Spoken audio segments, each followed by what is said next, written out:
Hello engineer, कैसे हैं आप सब। आज की वीडियो में दोस्त हम बात करेंगे इलेक्ट्रिकल इंजीनियरिंग थर्ड सेम के स्टूडेंट के लिए उनके सब्जेक्ट को डिस्कस करने वाले हैं। आज का सब्जेक्ट होने वाला है electrical and electronics engineering material.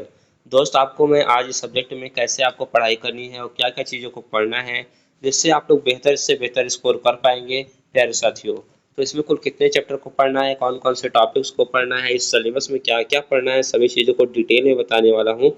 उसके पहले मैं आपको इन्फॉर्मेशन दे देता हूँ। जिन भी स्टूडेंट ने क्या किया है, अभी तक नोट्स को परचेज नहीं किया है तो वो लोग नोट्स को परचेज कर सकते हैं। इलेक्ट्रिकल इंजीनियरिंग थर्ड सेम के सभी ब्रांच के स्टूडेंट के लिए नोट्स को डिजाइन कर दिया गया है, तो नोट्स को ले सकते हैं आप लोग को पहले ही बताया मैं। फ्रेश नोट्स को आप लोग क्या कर सकते हैं, इजीली क्या कर सकते हैं, ले सकते हैं प्यारे साथियों। इससे आपके 80% जरूर आएंगे, मेरे आए हैं तो आपके भी आएंगे यदि आप इससे पढ़ते हैं। तो इस नोट्स में आपको कौन कौन सी चीज़ें दी जा रही हैं, तो इसमें आपको सभी सब्जेक्ट के हैंड रिटेन नोट्स, हाथ के द्वारा लिखे गए, मेरे खुद के लिखे गए नोट्स आपको पीडीएफ के फॉर्मेट में प्रोवाइड कराए जाएंगे हर एक सब्जेक्ट के। चाहे आपका अप्लाइड मैथ थर्ड हो, इलेक्ट्रिकल मशीन हो, डिजिटल इलेक्ट्रॉनिक्स हो, या फिर ट्रिपल एम हो, या फिर ईएसडीएम, या फिर ईआईएम आप कह सकते हैं, इलेक्ट्रिकल इंस्ट्रूमेंट एंड मेजरमेंट हो। इसके आपको नोट्स मिल जाएंगे, हर सब्जेक्ट के इंपॉर्टेंट क्वेश्चंस की पीडीएफ मिल जाएगी और प्रीवियस ईयर क्वेश्चन पेपर भी आपको मात्र और मात्र 99 रुपये में प्रोवाइड कराए जा रहे हैं प्यारे साथियों। इसके लिए देखिए, आप सभी सब्जेक्ट को हमने मेंशन कर दिया, इन्हीं सब्जेक्ट के नोट्स आपको प्रोवाइड कराए जाएंगे, जितने सब चीज़ें यहाँ मेंशन हैं। तो नोट्स को लेने के लिए क्या करना होगा प्यारे साथियों, उसके लिए फ़ोन स्क्रीन पे आपके मोबाइल नंबर दिख रहा होगा। यहाँ पे आप देख सकते हैं कि 6307933763 मोबाइल नंबर पे व्हाट्सएप पे क्या करेंगे, पेमेंट का स्क्रीनशॉट भेज देंगे। पेमेंट भी इसी नंबर पे करना है आप लोगों को। तो 99 रुपये का पेमेंट का स्क्रीनशॉट भेज देंगे तो आपको ग्रुप नोट्स वाले ग्रुप में ऐड कर दिया जाएगा टेलीग्राम पे। तो वहाँ से जाके आप सभी नोट्स को डाउनलोड करके अपनी तैयारी को स्टार्ट कर पाएंगे प्यारे साथियों। इसमें हम बात करते हैं अब सिलेबस की ओर। आशा करता हूँ आप लोगों ने इस नंबर को नोट कर लिया होगा। दोस्त जो है आपका सब्जेक्ट होता है electrical and electronics engineering material. दोस्त इसमें आपको क्या पढ़ना होता है कि जितने भी आपके इलेक्ट्रिकल इंजीनियरिंग से रिलेटेड इक्विपमेंट होते हैं, उपकरण होते हैं, वो कौन से मटेरियल के बने होते हैं। जैसे आपका वायर हो गया, तार किस मटेरियल का बना होता है, आपके और सभी डिवाइसेस हो गए, जैसे आपका ट्रांसफार्मर कैसे बना होता है, कौन से मटेरियल का बना होता है। आपका हो गया ट्रांसफार्मर, हो गया मोटर, हो गया जनरेटर, हो गया, ये सब सारी चीज़ें कैसे बनी होती हैं, ये सब इलेक्ट्रिकल के रिलेटेड आते हैं। और जो आपका इलेक्ट्रॉनिक्स इंजीनियरिंग मटेरियल का जो आपका सब्जेक्ट है, उसमें और क्या पढ़ना है, तो जिसमें आपको सेमीकंडक्टर को पढ़ना है कि सेमीकंडक्टर कौन से मटेरियल से बना होता है, सिलिकॉन, जर्मेनियम किससे बना होता है, ये सब प्रॉपर एक एक चैप्टर के रूप में आपको पढ़ना है। इंसुलेटर क्या होता है, कंडक्टर क्या होता है, मेटल क्या होता है, नॉन मेटल क्या होते हैं, आपके मैग्नेटिक मटेरियल क्या होते हैं, चुंबकीय पदार्थ जिसे आप कहते हैं, इन सभी चीज़ों को आपको पढ़ना है। आपके इंसुलेटिंग मटेरियल कितने टाइप्स के होते हैं, सभी चीज़ों को, इनकी प्रॉपर्टीज़ क्या क्या होती है, सभी चीज़ों को डिटेल में इसमें पढ़ना है। तो इस सब्जेक्ट में आपको जो भी मटेरियल यूज होते हैं आपके इलेक्ट्रिकल इंजीनियरिंग में, सभी को पढ़ना है, सभी के बेसिक कॉन्सेप्ट को आपको जानना है। तो जो देखते हैं इसके पहले चैप्टर में क्या क्या दिया है चीज़ों को। इसमें कुल आपको नियर अबाउट आप कह सकते हैं 8 चैप्टर को आपको पढ़ना है। इसमें कितने चैप्टर को पढ़ना है प्यारे साथियों, आपको हम बताएं, इसमें 8 चैप्टर को आपको पढ़ना होगा, जिसको आप पढ़ के इजीली क्या करेंगे, स्कोर करेंगे। और ये बहुत ही स्कोरिंग सब्जेक्ट होता है, ना ही इसमें ज़्यादा न्यूमेरिकल है, इसमें ना तो न्यूमेरिकल है दोस्त और ना ही उतना ही डायग्राम है। नॉर्मली आप कर सकते हैं, ना तो न्यूमेरिकल है और ना ही क्या है डायग्राम है ज़्यादा। तो आप लोग इजीली इसको कर पाएंगे। पूरा का पूरा थ्योरेटिकल सब्जेक्ट होता है, थ्योरी होती है इसमें, आपको जिसको लर्न करना होता है। तो सारी चीज़ों को, इसके भी नोट्स आपको दिए जाएंगे। ठीक है, डिटेल कंटेंट्स में चल के देखते हैं कौन कौन सी चीज़ों को आपको सिलेबस में मेंशन किया गया है। ये बीटीओपी की ऑफिशियल वेबसाइट से डाउनलोड किया गया सिलेबस है, इसको हम डिस्कस करते हैं। पहले यहाँ पे मटेरियल को क्या किया गया है दोस्त, क्लासिफाई किया गया है। तो जो पहले चैप्टर का नाम है दोस्त वो है क्लासिफिकेशन, मतलब कि मटेरियल का वर्गीकरण कैसे किया गया है, कौन सा मटेरियल मेटल होगा, कौन सा मटेरियल सेमीकंडक्टर होगा, कंडक्टर होगा और इंसुलेटर होगा। इन सभी में एनर्जी बैंड गैप के बेसिस पे क्या किया गया है दोस्त, क्लासीफाई किया गया है। तो इसमें इतने ही टॉपिक को पढ़ना है कि कौन से मटेरियल को किस प्रकार से क्लासीफाई किया गया है। जैसे classification of material into conducting, semi conducting and insulating material through a brief reference of their atomic structure and energy bond.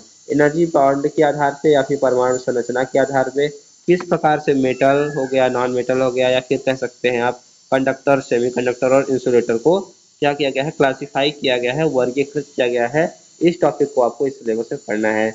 जो आपका चैप्टर 2 होता है प्यारे साथियों, वो होता है कंडक्टिंग मटेरियल।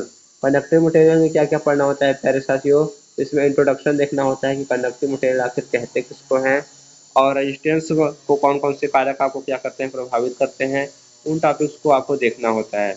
तो ये सब सारी चीज़ें हैं। Classification of conducting material as a low resistivity and high resistivity material, ये सब सारी चीज़ें आपको देखना होता है, जिसमें आपको कॉपर के बारे में पढ़ना होता है, कॉपर की सभी प्रॉपर्टीज़ को, इसके रेजिस्टिविटी, टेम्परेचर कोफिशिएंट, डेंसिटी, सारी चीज़ों को आपको यहाँ पे पढ़ के चलना होता है। आप लोग इसका स्क्रीनशॉट लेना चाहे तो ले सकते हैं, और नोट करना चाहें तो नोट कर सकते हैं। चलिए हम सेकंड स्लाइड पे चलते हैं, देखते हैं और क्या चीज़ें पढ़नी होती है इसमें। तो देखिए यहाँ पे और चीज़ें आपको पढ़ना होता है, corrosion, contact resistance, application in field of electrical engineering. देखिए कॉपर पढ़ना होता है, क्या क्या क्या बताया दोस्त, कॉपर पढ़ना होता है, उसकी सभी प्रॉपर्टीज़ को, रेजिस्टिविटी, टेम्परेचर कोफिशिएंट, एप्लीकेशंस और कोरिजन, और आपका होगा कॉन्टैक्ट रेजिस्टेंस, सारी चीज़ों को पढ़ना होता है। उसके बाद आपको एल्यूमिनियम के बारे में पढ़ना होता है, स्टील के बारे में पढ़ना होता है दोस्त। इस चैप्टर में स्टील के बारे में आपको देखने को मिलेगा। और आप कह सकते हैं मैकेनिकल प्रॉपर्टी क्या होती है, लो रेजिस्टिविटी मटेरियल क्या होता है, कॉपर एलॉय क्या होते हैं, पीतल और तांबा के बारे में पढ़ना होता है, पीतल हो गया, और कांसा के बारे में पढ़ना होता है जिसे ब्रॉन्ज ब्रास कहा जाता है। ये सब सारी चीज़ें आपको इस सिलेबस में, इस चैप्टर के अंतर्गत चैप्टर 2 में पढ़ना होता है। उसके बाद एप्लीकेशन देखना होता है, स्पेशल मटेरियल क्या क्या होते हैं। जैसे आपका इलेक्ट्रिकल इंजीनियरिंग बात करें तो जो आपका एजी होता है, एयू होता है, और पीटी होता है। पीटी मतलब प्लेटिनम, एजी मतलब सिल्वर, एयू मतलब गोल्ड, और पीटी मतलब कह सकते हैं आप प्लेटिनम। तो ये सब जो मटेरियल होते हैं ये सब स्पेशल मटेरियल के अंतर्गत आते हैं। तो इसके भी बारे में पढ़ना होता है, इसकी प्रॉपर्टीज, सारी चीज़ों को देखना होता है। उसके बाद हाई रेजिस्टिविटी मटेरियल आपका हो गया, मैग्नीन हो गया, टंगस्टेन हो गया, nichrome, mercury, platinum and carbon tungsten, और सुपर कंडक्टर के बारे में भी पढ़ना होता है। और चैप्टर 3 की हम बात करें यहाँ से, तो चैप्टर 3 में क्या क्या पढ़ना होता है प्यारे साथियों, यहाँ पे बात करेंगे। चैप्टर 3 में आपको पढ़ना होता है review of semi conducting material. कहने का मतलब है जितने भी सेमी कंडक्टर मटेरियल आपके इलेक्ट्रॉनिक डिवाइसेस में यूज होते हैं उनको आपको यहाँ पे पढ़ के चलना होता है प्यारे साथियों। तो इस चैप्टर में आपको यही सब सारी चीज़ें पढ़नी होती हैं। तो इसमें क्या क्या प्रॉपर्टीज होती है, कितने टाइप्स के आपके सेमीकंडक्टर होते हैं, N type semiconductor, P type semiconductor, ये सब क्या क्या होते हैं, डायोड कैसे बनता है, कैपेसिटर कैसे बनता है, ट्रांजिस्टर किस मटेरियल का बनाया जाता है, और रजिस्टर जो होता है किस मटेरियल का बना होता है, इंडक्टर कैसे बना होता है, सभी चीज़ों को आपको पढ़ना होता है। तो इन तीनों चैप्टर को मिला के कह सकते हैं 3 से 4 क्वेश्चन आते हैं। तो 15 से 20 नंबर ये आपका वेटेज रखता है तीनों चैप्टर को मिलाकर। और अब हम दोस्त बात करेंगे आपका कि और आपको कौन सी सारी चीज़ें पढ़नी होती हैं। जो आपका चैप्टर 4 होता है प्यारे साथियों, चैप्टर 4 जो होता है उसमें आपको इंसुलेटिंग मटेरियल का बारे में पढ़ना होता है, उनकी प्रॉपर्टीज़ को देखना होता है। दोस्त आप इंसुलेटिंग मटेरियल ऐसा मटेरियल होता है कि इसमें करंट फ्लो नहीं करता है। तो दोस्त जैसे आपने लंबे लंबे क्या लगाए हैं, खंभे लगा के रखे हैं, उसमें आपने तार को कनेक्ट किया है, तो क्या तार आपका जो खंभा है वो क्या है, अगर आपने स्टील का लगाया है तो क्या है, एक तरह से कंडक्टिंग मटेरियल हो जाएगा। तो उसमें क्या कर सकता है, करंट फ्लो कर सकता है।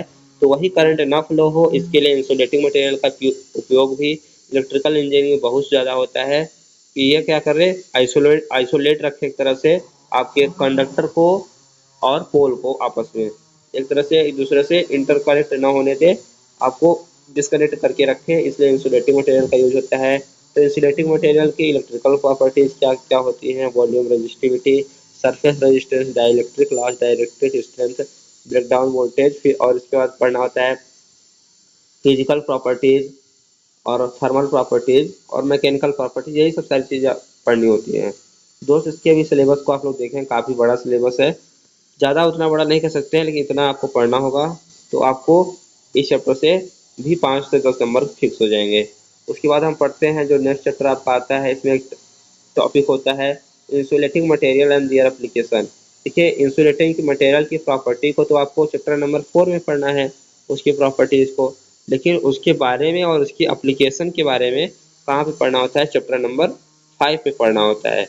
तो इसकी एप्लीकेशंस को कहाँ पे पढ़ेंगे दोस्त, एप्लीकेशंस को मतलब उसका उपयोग कहाँ कहाँ पे होता है उसको कहाँ पे पढ़ेंगे, चैप्टर नंबर 5 में पढ़ेंगे। तो ये भी चैप्टर आपका इंपॉर्टेंट हो जाता है जिसमें आपको इंसुलेटिंग मटेरियल की बात करेंगे। तो आपको क्या क्या पढ़ना होता है दोस्त, यहाँ पे प्लास्टिक के बारे में पढ़ना होता है, उसके बाद नेचुरल मटेरियल पढ़ना होता है, थर्मोप्लास्टिक क्या होता है, पॉलीविनाइल क्लोराइड क्या होता है, यह सब सारी चीज़ें पढ़नी होती हैं। उसके बाद नेचुरल मटेरियल की बात करेंगे तो आपको इसमें माइका पढ़ना होता है, एब्स्ट्रैक्ट पढ़ना होता है, ceramic material, cotton, silk, jute, paper, dry, ये सब सारी चीज़ें आपको, इतना टॉपिक आपको यहाँ पे पढ़ के चलना होता है प्यारे साथियों। तभी यहाँ से भी आप 5 से 10 नंबर यहाँ से भी ले पाएंगे।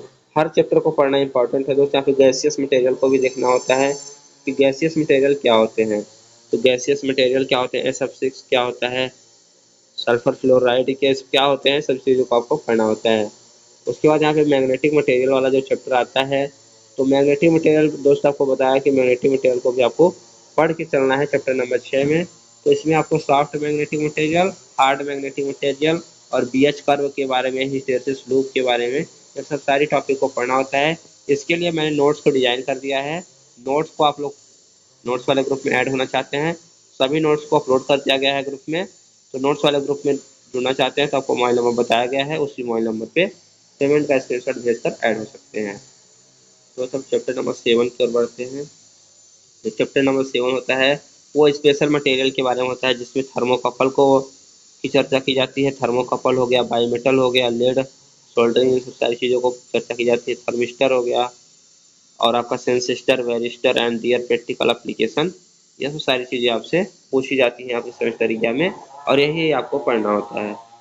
उसके बाद मटेरियल फॉर इलेक्ट्रिकल मशीन, दोस्तों बताया जो आपको मोटर होते हैं और आपके ट्रांसफार्मर होते हैं, इलेक्ट्रिकल इंजीनियरिंग में सबसे ज़्यादा यूज किए जाते हैं, वो कौन से मटेरियल के बने होते हैं, उनके पार्ट कौन से मटेरियल के बने होते हैं, उनको सभी को आपको लास्ट चैप्टर में पढ़ना होता है। इससे भी एक क्वेश्चन आना फिक्स रहता है। तो यहाँ पे देखिए मोटर जनरेशन सारी चीज़ लिखी हुई है, उसको नोट करना चाहें तो नोट कर सकते हैं। बाकी सिलेबस में आपको सारी चीज़ें दी गई हैं। तो मिलते हैं नेक्स्ट वीडियो, यही 8 चैप्टर आपको पढ़ने हैं। Thanks for watching.